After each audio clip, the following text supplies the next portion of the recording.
everybody that's coming in. Good morning. What we do at this briefing is we make sure all your documents are together. We review your income information. Make sure you're still eligible for the program. That will help us determine your new rent for the next year. Anything that is on the research briefing invitation that you receive is required. If you do not receive if you don't fill out tax forms, don't panic. I know some people do not fill out taxes. There is something we can pull up to help you with that. However, if you do fill out taxes, it is mandatory to have either your tax refund, like if you go to H&R Block, a copy of it, or the actual transcript from the IRS, okay? So if you don't have that today, we can work on getting it, but next year, just know your briefings are going to be around the same time, so you know what you need. You need to start those in advance, okay? So Mr. Burnham is going to read off the briefing packet, so please hold any questions you may have till the end, and then we'll go from there, okay? Okay. It's a pleasure to be here with you today. I've been on the board for the last couple of years, and so when I first got to McKinney, one of the things I wanted to do was figure out a way to serve, and serving on the board they said was one of the most important things to do, and so I signed up and was chosen for the last few years. So it's a pleasure to be here. The PHA mission is to serve the housing needs of low to moderate income families and the authority's jurisdiction in order to increase the availability of decent, safe, and affordable housing in its communities, to ensure equal opportunity in housing, to enhance self-sufficiency, to promote community quality of life and economic viability. All right, anybody have any questions about any of those areas?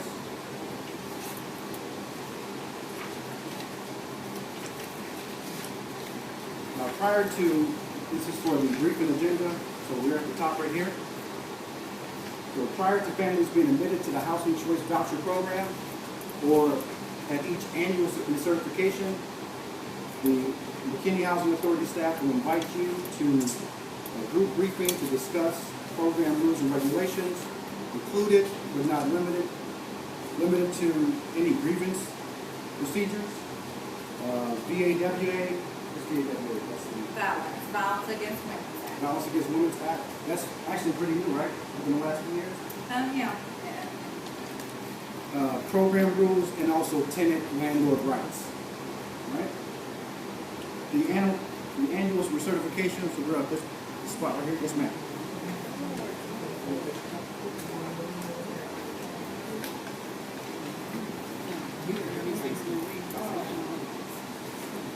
I'll read that just a little bit. The print's a little bit. In my reading lesson, it says you will be sent a letter for the first briefing.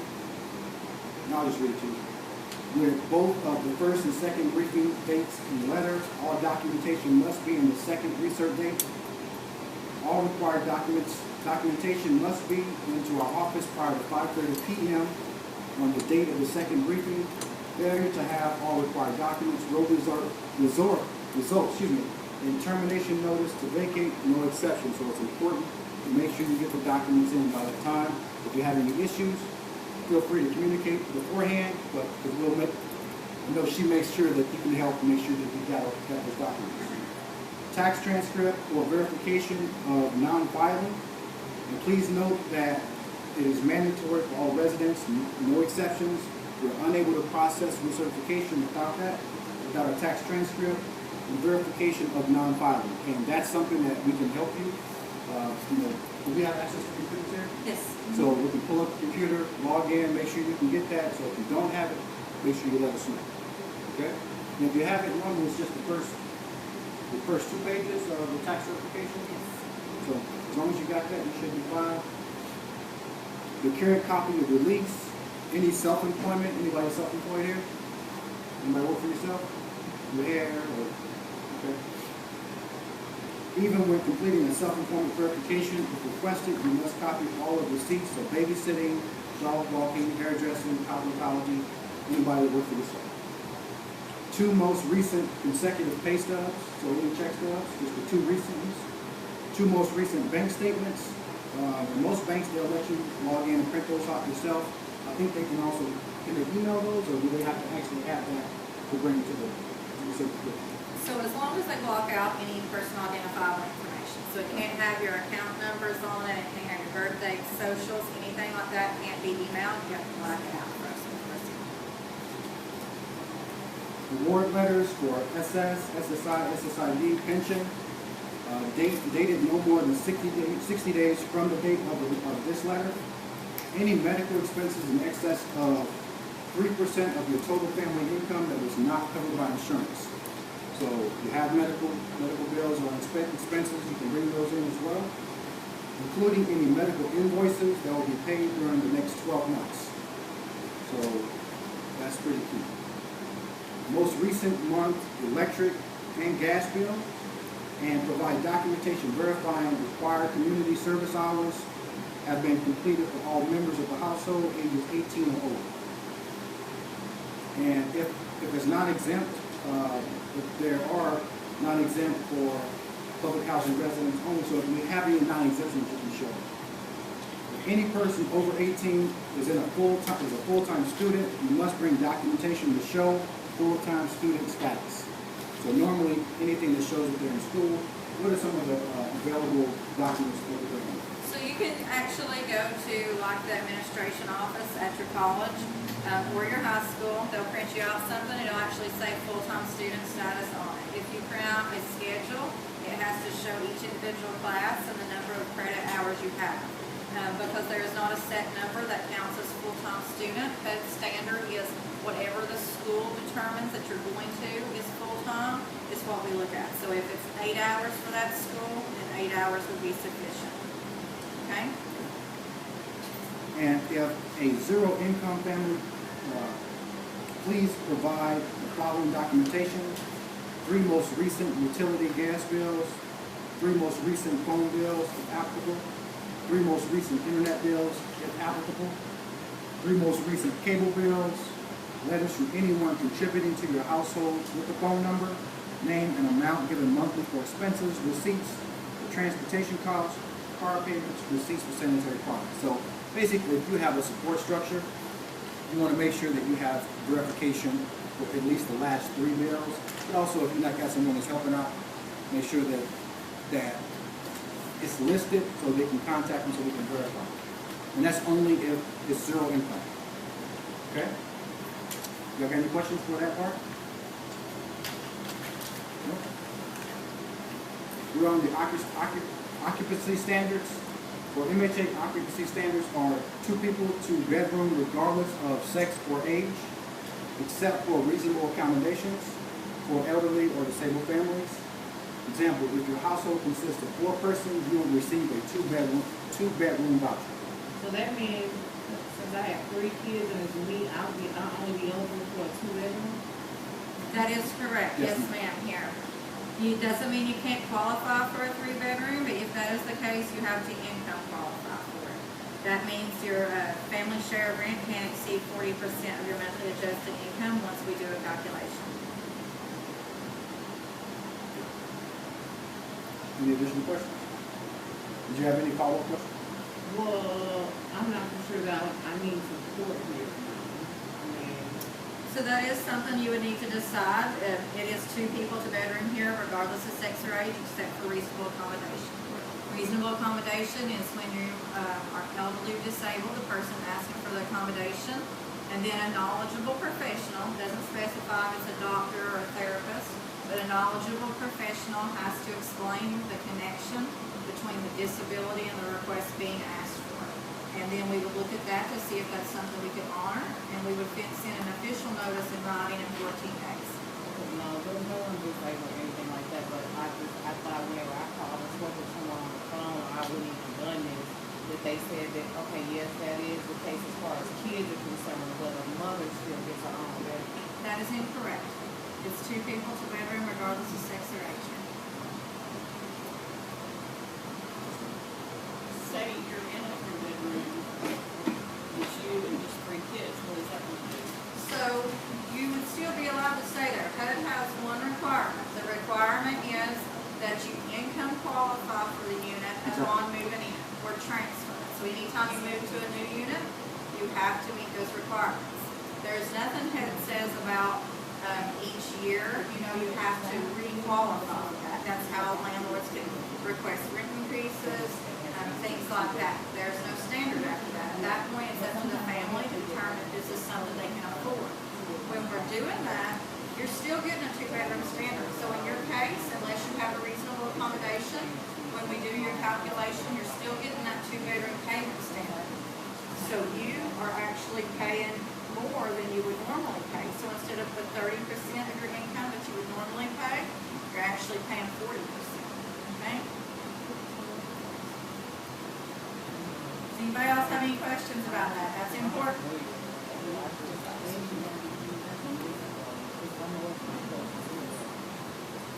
I don't want to start talking if you still got questions. Do you have any more questions? On voucher issuance, applicants from waiting lists or current tenants, vouchers are issued 60 days unless an approved reasonable accommodation for elderly disabled families.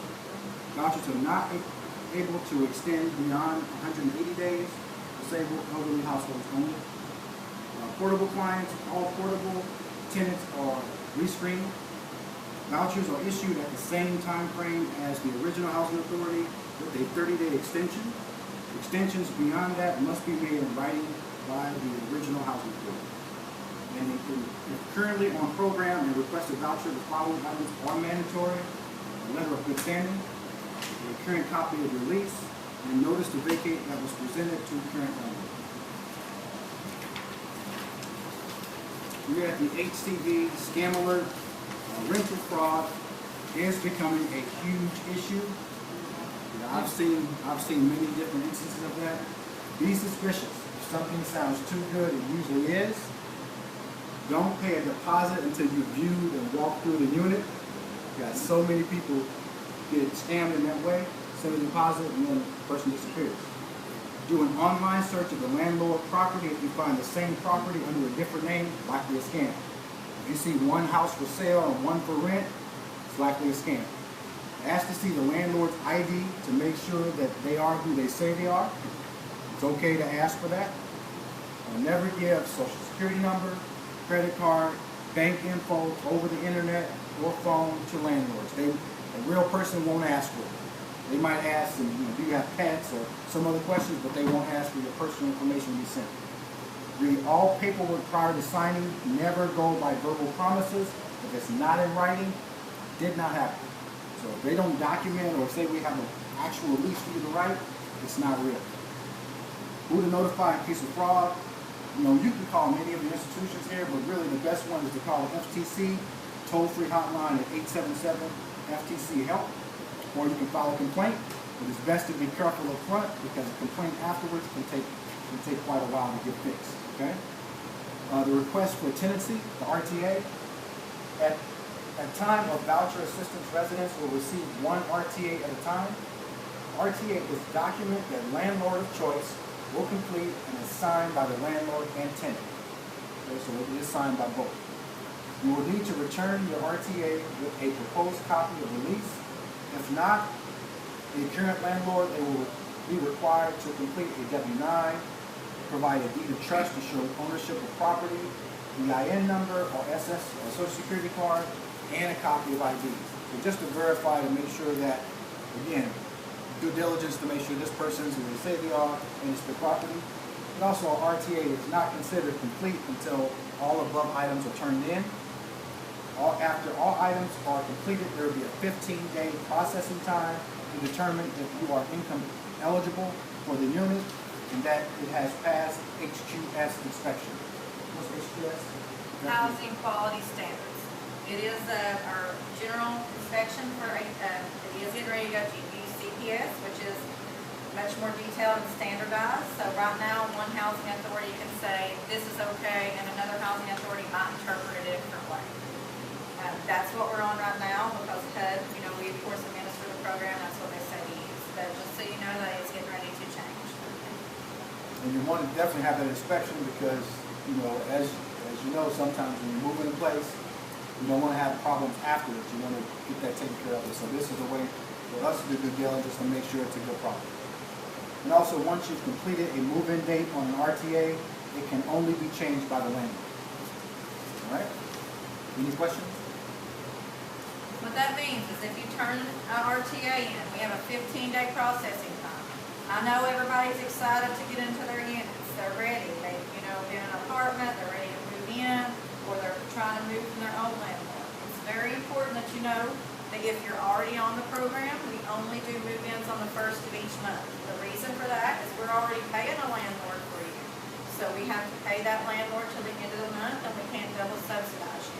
If you're porting in or moving off of our wait list, that is different. We can move in as long as we're not already assisting you at any time. But that 15-day time period is important that you stick to that.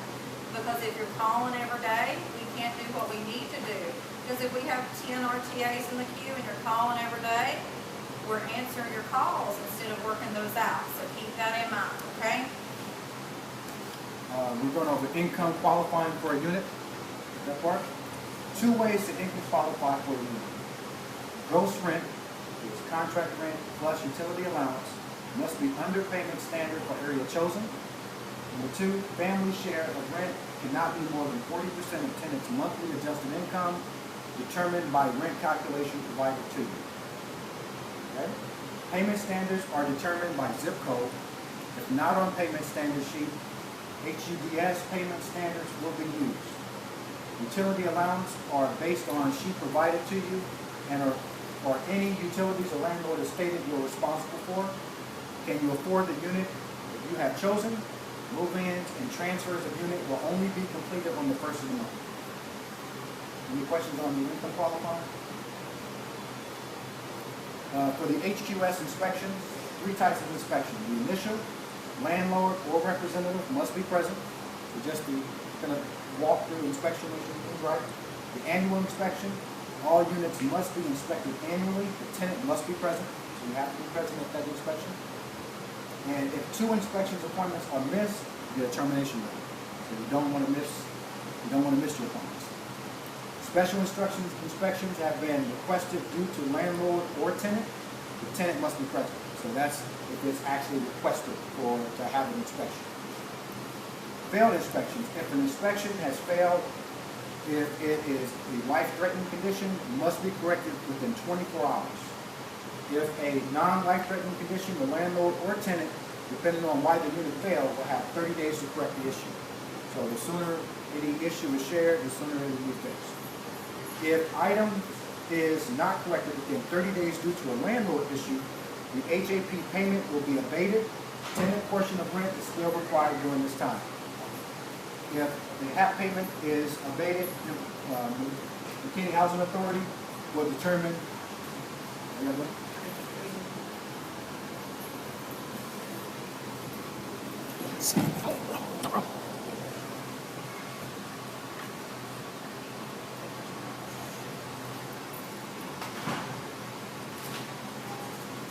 I'll start over. If the HAP payment is abated, McKinney Housing Authority will determine per policy how long to continue abatement of payment before the HAP contract is terminated.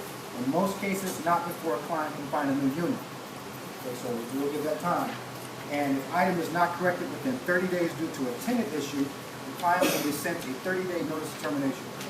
So if there's an issue that we have to fix or the tenant has to fix, you get 30 days. Anytime if you're having an issue during that time, just communicate and contact us. So if there's an issue or there's a challenge, just make sure to communicate that with us, and we're always willing to work with you. On those special inspections, also keep in mind, be careful what you ask for, because ugly does not fail. For instance, if you have something that's not necessarily going to fail, but it's just ugly, I wouldn't like it either. But there are certain things we can fail a unit for and we can't. Even if it's something the tenant's responsible for and it fails, it still has to be fixed. So sometimes that can backfire. For example, say you call and say your carpet needs changed, okay? Then your landlord can provide documents to us showing that your carpet was changed a year ago, but you have an animal, and that animal, has kind of messed up the carpet. They have to fix that in order to get their payment. So they can do that, but they can also then go back and charge you for it. So make sure you know what your rights are, read your lease and stuff before you request those special inspections. All we can do is ask landlord to fix items. So for example, if something fails, we send a letter and say, you know, you gotta fix it in 30 days if it's not an emergency. If they choose not to fix it, at that point, the only thing we can do is abate payment. You are still responsible for your portion of rent at that point. Don't not pay your rent because then they can evict you. Make sure you pay your portion. At that point, they would have a certain day time frame. There would be something in it, you know, saying exactly the date we would terminate the contract. We would issue you a voucher so you could search for a new unit during that time. But as of that date, and both you and the landlord would get a notice, McKinney Housing Authority would not pay for that unit anymore. So if you would still be in it and want to stay there, you would have to pay the full rent. So just keep that in mind when those things are going on. Make sure you know your lease, okay? Now we're on portability. If a resident wishes to port to another agency, relocate to another housing authority, they may do so. Some restrictions may apply. In order to request a port to another agency, the following items are required. Letter of good standing from current landlord, notice to vacate that has been provided to landlord, current copy of the lease, and a portability form provided by our office.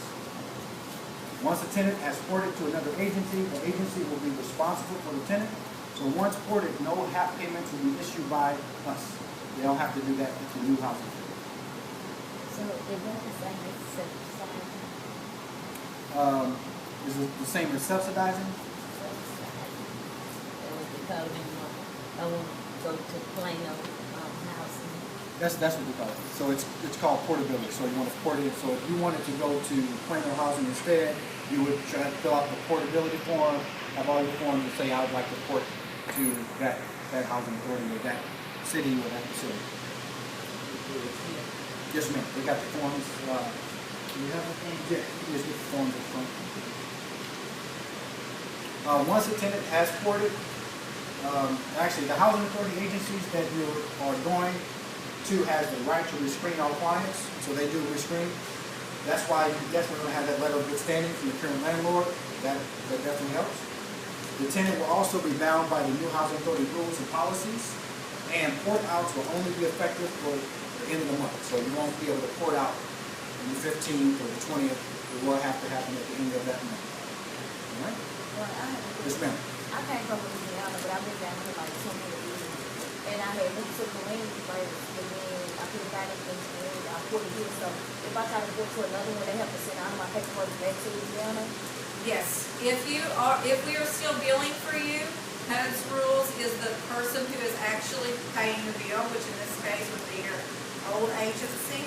We have to send your paperwork to them first, and then they have to decide if they can afford that out of their administrative burden to send you on. So if we are still billing for you, you do have to be ported to your original agency first. When they submit the information, is that fax or email or submitted to them? How long do they usually process before you get a response? So it's based on our policy. Here, it's 2 weeks. Once you turn a document in, we have up to 30 days to process it, but with portability, we try to send those off in 2 weeks. The other housing authority, you definitely want to call them first to see what their policy is, because there's certain things each housing authority can make their own policy on, and that's fine. Many times they might tell you or give you advice on how to process or just how to make sure you have all the things that you need. Total tenant payment, TTP. HUD regulations specify the formula for calculating the TTP for a tenant family. The first step is calculating the rent amount is to determine the family's TTP. TTP is the highest of the following amounts rounded to the nearest dollar. 30% of families' monthly adjusted income. 10% of families' monthly gross income. For a minimum rent established by MHA, $50. So the minimum rent is $50. So that's how that's calculated. So 30%, yes ma'am? That's the people that don't work. So for zero, yes ma'am. So the minimum, normally if it's zero income, that minimum will be $50. But this standard will stay the same. 30% of monthly gross adjusted income, 10% of family monthly gross income, or minimum rent established. Next is electronic income verification, so EIV. This allows housing authorities to obtain a participant's income online and provides info such as wages, unemployment income, tips, SSI benefits, etc. This information is pulled at all reexaminations. This system is often used to find any unreported or underreported income. This encourages all participants to report all income, basically to honor it. And it pulls everything. So sometimes if you don't have income or have this amount or have any questions about it, you can always contact them beforehand or ask or report the income, because I've used it. This normally pulls everything. So you definitely want to make sure you give that information up front. Changes to household composition or income. All changes in household composition or income must be reported in writing to MHA within 10 days of the occurrence, included but not limited to gain of employment, loss of employment, additional or deletion of family members from your household, child support, loss or gain, contributions, loss or gain, TANF income, loss or gain, unemployment benefits, loss or gain, increase or decrease of hours of pay. Child on lease turns 18. Now, if the child on lease turns 18, it doesn't mean that they're leaving the house. It just means that now they're considered as an adult, right? Yeah, and that's what most people forget to report, because you know, if you don't change your income throughout the year, most of you we only see once a year. If there is a member of your household that turns 18, there are documents that they have to complete in order for us to pay subsidy for you. So it's very important you bring them in to fill out their documents.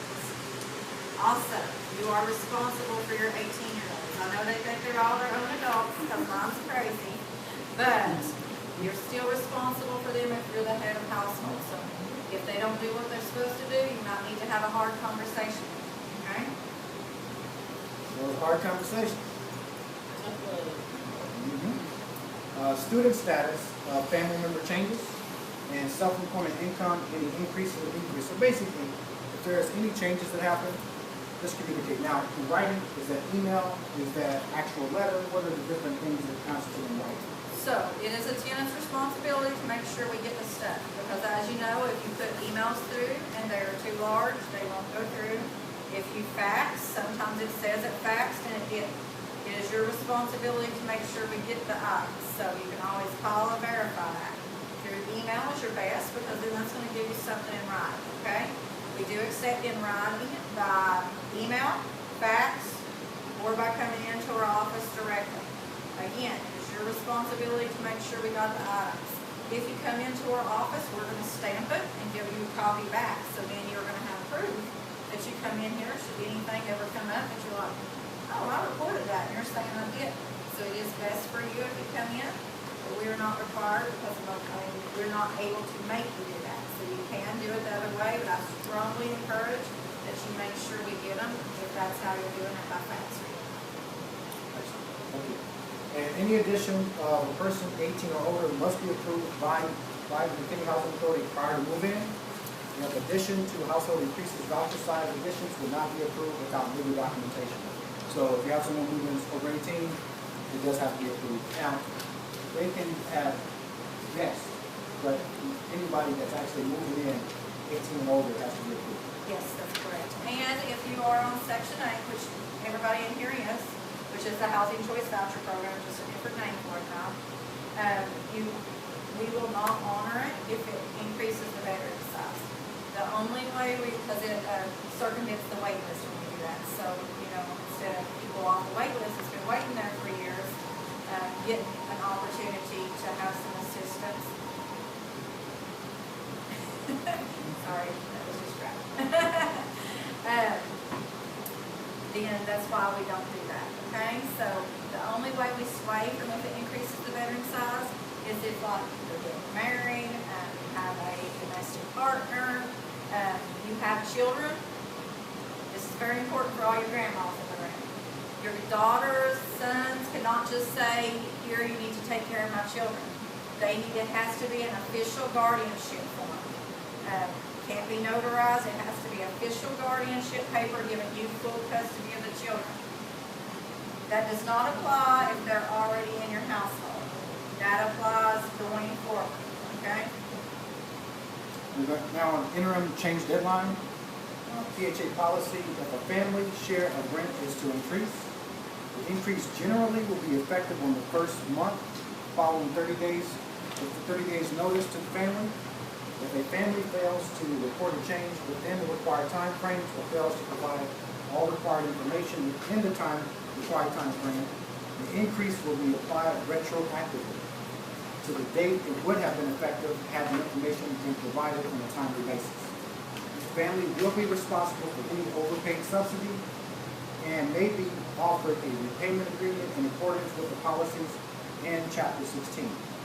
Now, if a family share of the rent is to decrease, the decrease will be effective the first day of the month following the month in which the change was reported. In cases where the change is not reported and verified until after the 25th of the month, the change will be effective the first day of the month following the month in which the change was verified.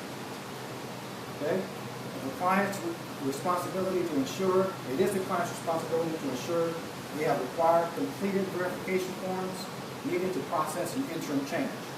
A decrease that is verified to last less than 30 days will not be processed. So what that means is if you're a nurse, like, sometimes nurses have those schedules where 1 week they'll work 5 hours, 1 week they'll work 30 hours. Those, we have to calculate a certain way. Code says you have to do this, so we have to do it. We do the average. You bring us in your last 2 paychecks, we go by that. If it's an employment verification, your employer fills out, if they say the average is 20 hours a week, we go by that. I mean, stinks sometimes, but there's nothing you can do in those cases, okay? And you had a question, ma'am, I'm sorry. What was your question? What if something, say something drastic happens and you end up with your grandchildren?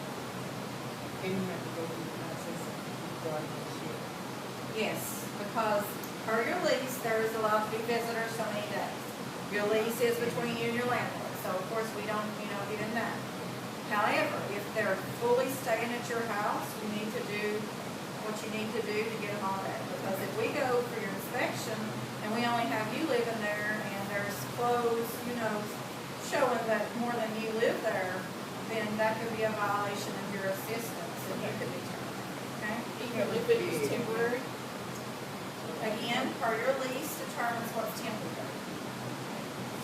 Really, it's based on what your lease is, so what your lease is doing.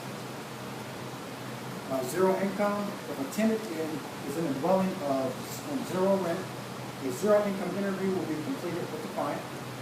A zero income interview and requested documentation will be required every 60 days until there is a change in the tenant statuses. Failure to complete the zero income requirements every 60 days is a program violation and can result in the termination of assistance. So the requirements are you complete a zero income interview with the staff here, provide the last 2 months of any bills, electric, gas, cable phone, car payment, car insurance, all your bills. Provide a statement of any contributions coming in from outside sources with the amount, how often received, name of person with contact info, etc. And these amounts are considered and will count as income. Okay? Does anybody have any questions about that? With zero income, HUD has took on the stance that there is no such thing as zero income anymore. What that means is they think that people have to have certain items to survive. Food, groceries, sanitary products, things like that. We are required to count those as income. Even if your mom is giving you $50 a month, that counts as income. If she's providing toilet paper that she brings to your house, and that toilet paper would normally cost $5 at a store, we're required to calculate that. So it's not personal. It's just something that we have to do because that's what the rules say, okay? Financial hardship. You can request a financial hardship in writing to MHA. MHA will determine if there is a hardship if, number one, the tenant experiences a loss of income that will last more than 30 days. The family has lost eligibility for or is waiting an eligibility determination from a federal, state or local assistance program. Personal income leaves the tenant family. There's a death in the tenant family. The tenant would be evicted because of being unable to pay either the flat rent or the minimum rent. Temporary hardship lasts no longer than 90 days, and TTP will be paid back through a repayment agreement with MHA and the tenant. Or long-term hardship lasts longer than 90 days and the TTP is not paid back. Any questions on financial hardship? Hopefully no one will have them, but it happens. It happens. Repayment agreements. If an subsidization has occurred that will result in you owing an amount of $1,000 or more, no repayment agreement will be offered. You will only be able to pay the full amount owed if you wish to continue your assistance. If an subsidization has occurred that would result in an amount of $999 or less, you will have the option to pay a down payment of 25% within 30 days and set up a payment agreement for the remaining balance. So, $1,000 or $999 or less. All payments for repayment agreements are due prior to the 15th of each month. Failure to honor your agreement will result in an adverse action. Is it done on the 15th to not place that additional burden at the beginning of the month? We kind of made it in half. Yes. And on repayment agreements, keep in mind, if you report correctly, you're probably only paying 10% of what you would be making, right? Or around that. If you don't report, we are required by HUD to go back and count every penny. So that means if you turn in $500, or if you made $500, we have to calculate that whole $500 instead of just that little bit we would have calculated if you had reported correctly. Also, that's getting ready to change. July 1st, it's getting ready to go to $499 or less. Repayment agreements will be offered. $500 or more, there will be no repayment agreements. And that's because by HUD's rules, we're only allowed to recapture or charge for recaptures a certain percentage of your income. If that's $3,000, $4,000, you could be paying on that for 20 years. Most people, they either get self-sufficient in 20 years. If you're older, you may pass away. Housing authorities don't get their money. And that causes, people who are still on that wait list not being able to get assistance. So that's why we've changed those, okay? We're on termination of assistance.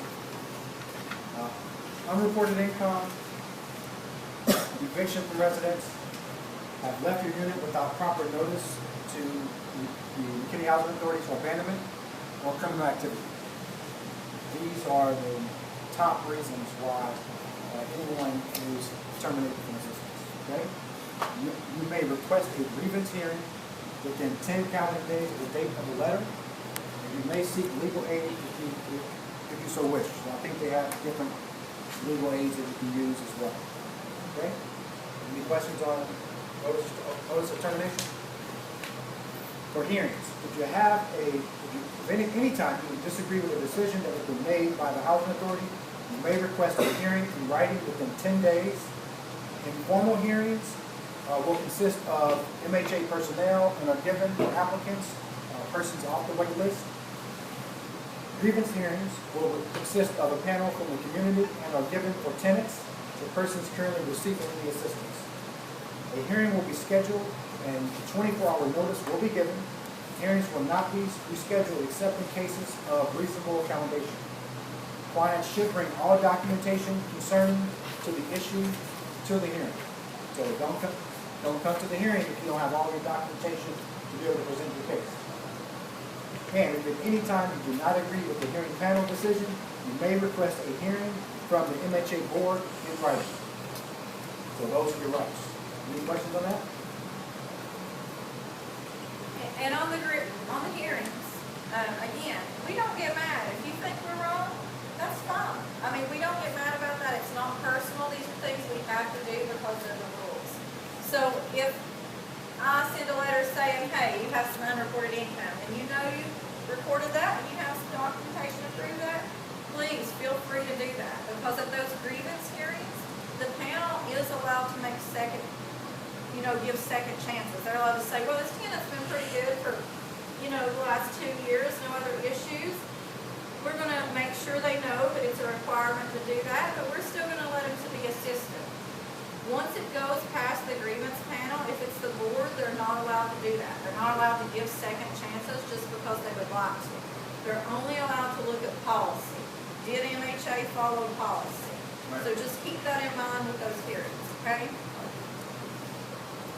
And on that, when it comes to policy, so we have to follow exactly, so these same things is here, everyone on the staff, the board, we have to follow to the letter. What this was stated in. So that's our agreement. Landlord tenant issues. MHA assist on your rental payment, but your lease is with your landlord apartment complex. So you have the lease with them, but we will definitely assist with the rental payment. If there is a problem, we encourage you to speak to the landlord. Communication is key. So, it depends on how your communication is with them or how they communicate, but definitely always be willing to share and listen to them and try to get some type of resolution. We don't interfere in legal issues, but can provide you resource information. So if you are having an issue where you're trying to communicate, feel free to communicate and contact us. If it's not in writing, it didn't happen. So it's best when you're reading the lease. If there's things in the lease that aren't in your favor or that aren't really conducive, make sure that you can bring it to us, or you can have somebody else look at it, or communicate with the landlord or the rental partner or the management company and ask questions about the lease if there's issues in there that you don't feel is right. And you can't have it. And some things they might not change, but at least you want to communicate. Things to know. Know your lease, know your rules. Legal aid, know your tenant rights. Renter's insurance. Sometimes it's especially when the bills are tight, rental insurance is normally the first thing to go. But having rental insurance, if there is an emergency or something happens, you're protected. Normally, most rental insurance is between $10 to $20 a month. But it does protect you. Schedule of charges, be aware of fees and complaints. Know whose issue is it. So when you do complain, make sure you know whose issue it is and you communicate that. Any questions? Anybody have any questions? If you do, don't be embarrassed, don't be scared to ask them, because it's important that at these briefings, you know the rules, so that way, during the year, you'll know what you have to report, the things that you're responsible to do. Any questions at all? Advocate for yourselves. That's another huge issue. So, right now, most cities have took on the stance there is enough affordable housing. We all know that's not true. If you answer our phones for an hour, they would know that's not true. But they're not going to come to our offices and do that. So it's up to you to call them, to call your representatives, to let them know your challenges. That affordable housing is an issue. If you've been given a voucher and you've had a hard time finding a unit because there's just not enough affordable housing, then you need to call, because if all they ever hear is people saying we don't want affordable housing, they're not going to do anything. They have to hear your voice. Please advocate for yourselves. They deduct more money every year than they give out now. So housing authorities, used to get increases every year. That hasn't happened in several years. And just because you have somewhere to stay now, that doesn't mean you will tomorrow, because these programs are not promised. So you got to advocate for yourself. Be a good tenant. Do the right things. As you all know, there is a stigma on these programs.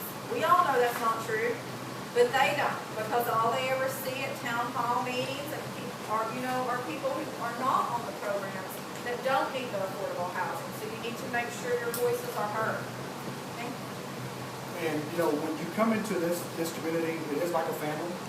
And right now we're at the point where we're trying to really set the standards and work on the strategic planning for the next 5 years. So we don't know what society is going to look like in 5 years. So what we're trying to do now is make sure that we are dealing with any barriers, any challenges for each one of you to become self-sufficient. So to be able to utilize this opportunity, move up, get your own home, have your family, have a good community unit, create your village. So with that, one of the avenues of leadership is the resident council. is being actively engaged, even though societally it's not the norm, but this is one of the paths to leadership, because from the resident council, we had a member that was part of our resident actually make it to city council. So to be able to get into leadership positions, we have a lot of different resources with different, one of the board members is actually with Collin College, so we have the resources and available, but now we just need people to be able to utilize it. We have training, we have Section 3, we have Ross training for you to get trade schools, for you to go to college, so we have all of these resources and stuff that's available, but we want to make sure that people are utilizing it and making more money so that you can take care of your family and move up. But also, McKinney is 1/3 of our land have we built out. 2/3 of our land, we have not built anything yet. So the more that we talk about the importance of affordable housing and having affordable housing, not just on the east side, but on all the different sides of McKinney, making sure that we got public transportation, that we can share our thoughts, not just complaints, but really share our thoughts and be there. The more that we do that, the better it will be. Because most of the time, they don't hear it. They don't hear people, basically sharing their thoughts and ideas and stuff like that. They just don't.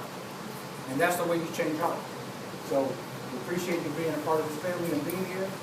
And any questions, just make sure you communicate with the staff.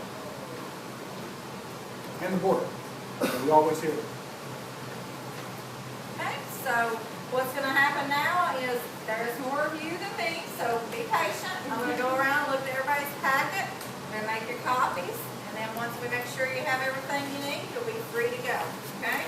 And if you don't have any items, let us know so we can already be kind of working on those as well. So we can try to make sure that you got the you need to repeat the transport outcome, the portability thing.